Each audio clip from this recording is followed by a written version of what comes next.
Welcome to the Inner Practice, a space where we explore healing, resilience, and the quiet ways yoga and mindfulness shape how we meet our lives. I'm your host, Jackie Vandertoon. Today's episode is a little different. There's no guest joining me. Instead, I wanted to take some time to reflect on the first year of this podcast, what I've learned, what has surprised me, and the stories that continue to stay with me long after the microphones have been turned off. When I started the Inner Practice, I had no idea where it would lead. I was searching for other people who shared stories similar to mine. I was looking for people who understood how yoga healed off the mat. I wanted to know if others had experienced what I had experienced, the subtle but profound ways breath, mindfulness, movement, and presence slowly began changing life outside of the studio walls. If I'm being completely honest, the learning curve has been steep. Learning the technology, recording, editing, publishing, social media. It has all been frustrating and rewarding at the same time. There were moments when I wondered if I was in over my head. But learning is often like that. It challenges us, it humbles us, and if we stay with it long enough, it rewards us. But the greatest lessons haven't come from the technology. They've come from the people. I was searching for connection within my own struggles of depression and anxiety. I wanted to know if healing outside of traditional spaces was possible. I wanted to know if others had also experienced transformation through practices that seemed so simple on the surface, yet carried such profound depth beneath them. And what I discovered was that I wasn't alone. Over the past year, I've had the privilege of sitting with incredible people who chose to share their truth, not polished versions of themselves, not curated stories designed to impress, but honest stories filled with grief, joy, resilience, uncertainty, heartbreak, courage, and hope. And as I listened to these conversations unfold, I realized this podcast was never truly about yoga poses or wellness trends or learning about new technology. It has always been about people. Over the past year, I've learned that people care. People love. People are passionate. Most importantly, people have stories. Not simple stories. Not neat stories. Not stories that fit cleanly into categories of good or bad. But stories shaped by childhood, relationships, environments, heartbreak, survival, grief, joy, expectations, trauma, love, and longing. Stories of pain and suffering. Stories of joy and growth. Stories of transformation and love. I've had the immense privilege of sitting across from some ordinary people who carry extraordinary weight. People who from the outside seem weightless as they move through their everyday lives, yet underneath carry experiences that have shaped them in profound ways. I learned that most people carry a mask that they wear and to hide their authentic self. I think so many of us move through life carrying invisible things, expectations, conditioning, shame, fear, survival strategies that once protected us but no longer serve us. And often, we carry them silently. This year I listened to people who spent years caring for everyone else while slowly losing themselves in the process. Busy people, high-achieving people, parents, professionals, caregivers, helpers. People who became so focused on supporting others that they forgot they too deserved compassion, rest, healing, and care. And slowly, often quietly, they began rediscovering themselves. And there were also stories shared that felt almost incomprehensible to my own life experiences. Stories that stretched my understanding of suffering, resilience, survival, and human strength in ways I could never have imagined. Time and time again, I found myself amazed and humbled by the courage people carried. Their resilience continues to astound me. I feel beyond grateful to have been given the opportunity to witness these journeys and in some small way to walk alongside them, to learn through them, to live vicariously through experiences I otherwise would have never had the opportunity to truly understand on a deeper human level. These conversations expanded me. They softened me. They challenged me. And they reminded me how important it is to remain open to the stories we do not personally know or fully comprehend. Because every person we encounter is carrying something different. I think of Jackie McDonald, who shared her journey through addiction and sobriety, and how yoga helped her rebuild her life from the inside out. I think of Tracy Armstrong, whose outward success hid years of anxiety, insomnia, and alcohol dependence before she found recovery and healing. I think of Jasmine DeLeon waking up one day with severe vertigo, anxiety, and depression, and discovering through meditation and yoga a path back to herself. I think of Cassie Doucette, who reminded us that healing often begins when we are fully given permission to feel what we've been avoiding. I've heard of stories of resilience where adversity could have led people down a very different road. Stories like Brian Hames, who overcame childhood labels and exclusion, and Kaylee Davis, who transformed profound grief into a life devoted to healing others. Stories like Amanda Hall's, who learned that healing wasn't about returning to who she once was, but discovering who she was becoming. I've heard stories of authenticity and truth, stories about discovering that maybe, after all the striving and searching, people were already enough. People like Mel Grime, who journeyed from perfectionism and people-pleasing towards self-compassion and authenticity. And Megan Pomeranski, who learned to trade an athlete's mindset of pushing through for one rooted in acceptance and empowerment. I've also learned that healing takes many forms. I think of Dr. Amy Wheeler, who faced a cancer diagnosis and surgery while leaning deeply into presence, breath, and the power of mantras. Rather than resisting what was happening, she embodied the very practices she had spent years teaching, reminding us that resilience is often found in returning to the present moment.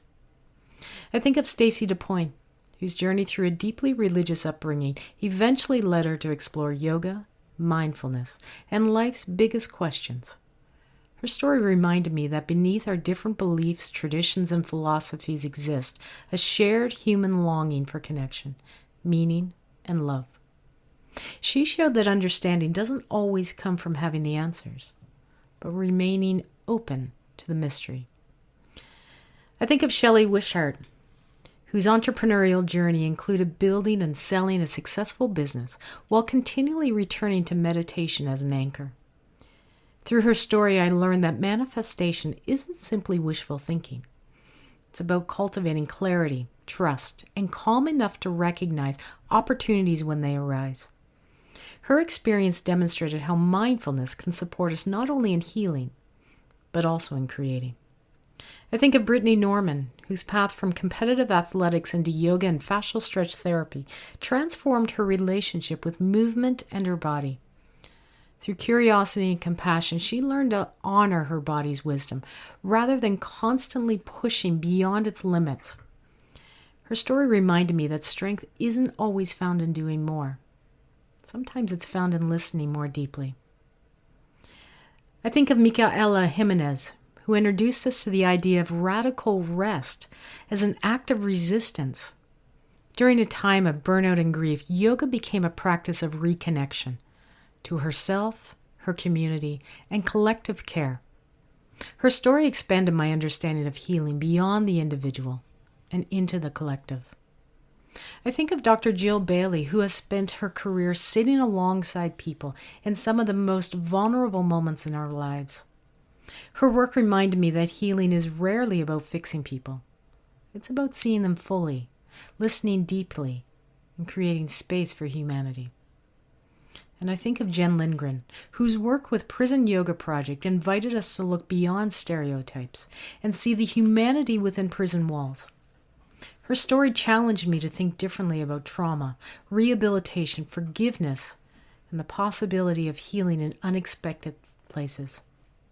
I also think of the reminder that she provided that regardless of our situations, everyone is a human being, someone's mother, father, uncle, aunt, son, or daughter, no one deserves to be thrown away. I think of Mark McLeod, whose life bridges the worlds of business, music, spirituality, and leadership. Mark challenged the idea that success and soul must exist separately and showed that authenticity allows us to bring all parts of ourselves into the same room.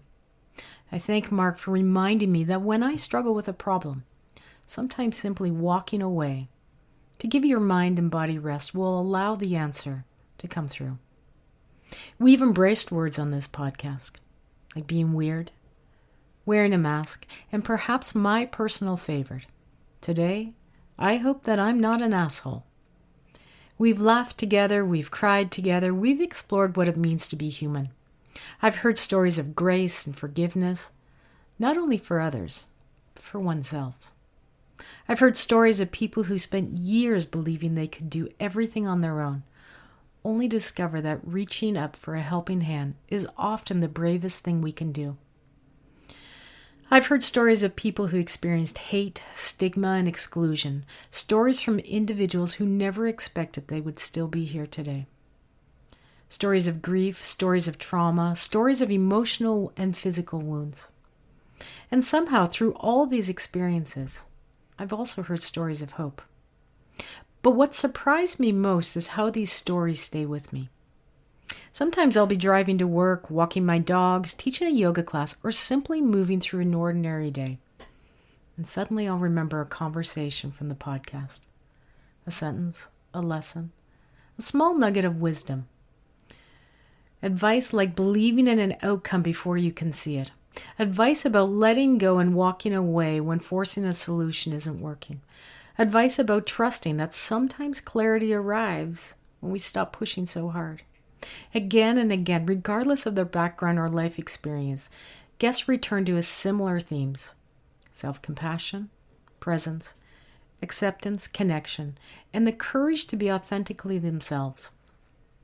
These conversations have become companions in my own life. And perhaps that's because I didn't start this podcast simply to interview people. I started this podcast because I was searching. I wanted to hear from people who struggled with the same struggles I did. I wanted to know how they healed, how they overcame, how they buried their pain so it wouldn't return. And I was curious about how practices like yoga could help. But what I've learned is something very different. The goal isn't to bury our struggles. The goal isn't to eliminate them. The goal is to welcome them. Because our struggles are not separate from who we are. They have helped shape us. They have helped build our resilience. They have helped reveal our strength. And one piece of writing that has become an anthem for me this year is Rumi's poem, The Guest House. Rumi reminds us that being human is like a guest house. Some days joyful guests arrive. Other days guests arrive that we'd rather not entertain. Grief, fear, disappointment, anger, uncertainty. Yet he encourages us to welcome them all, to greet them with grace, with kindness, with curiosity. Because as he writes, each has been sent as a guide from beyond, and that perspective has changed me. Instead of wishing difficult emotions would disappear, I'm learning to sit with them, to listen, to ask what they might have come to teach me. The other theme that emerged repeatedly this year was self-love.